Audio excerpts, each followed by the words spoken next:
Today, you're going to be in the passenger seat of a Carlsbad Police Department squad car as we ride with an on-duty police officer. I'm Officer Kaylin Benavides. I've been a police officer for 6 years.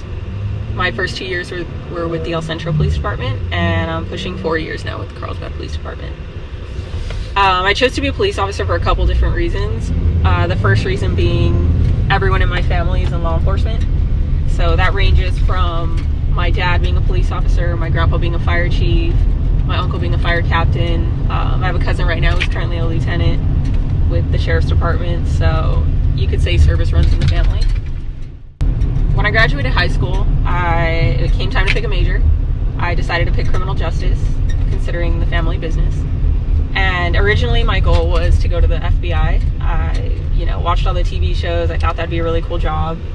And then I thought, well, okay, I'll start off on the streets and get kind of some experience working police work, learn how to talk to people, learn, the basics of law enforcement. Once I started doing this job, I realized this was it for me. I absolutely love what I do every single day. I work with amazing people, and every day is different. I have the opportunity to change. So that's not to say that, the FBI wouldn't be in my future. However, I am really grateful that I chose to go this path originally and get this experience. So being a police officer is obviously different for everybody. In my opinion and from my experience, people who tend to excel in this job have some similar characteristics. Typically it's people who are good with teamwork. So a lot of times officers are athletes or people who are used to working in a team environment. You have to have a motivated attitude. You have to be able to make quick decisions. And most importantly, you have to have a service-oriented attitude. If you're not here for the right reasons, which are to make your community a better place, then you're probably not going to really like this job, because there are a lot of ups and downs. It is an amazing job. However, it's not always a pretty job.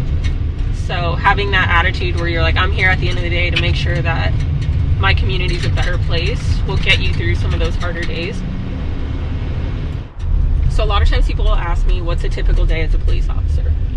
Well, that's kind of a difficult question because there is no typical day as a police officer. However, there are routines. So my routine is I work the night shift, so I work from 4 p.m. to 4 a.m. And with that being said, I arrive. My briefing starts at 4. So during our briefing, we'll pretty much talk about what happened the night before, the day before, and kind of just recap any calls of interest during the day or any kind of concerns that we need to be aware of. And once our briefing's done, we all get our beat assignments. So once you get your beat assignments, your car's already loaded up and you head out and you start your day. So typically what happens when you start your shift is there's some calls pending from the shift before. So you'll have to address some of those. Some of them are old, some of them are new. So originally, right out the gate, you're responding to calls. Traffic 6100 Avenida.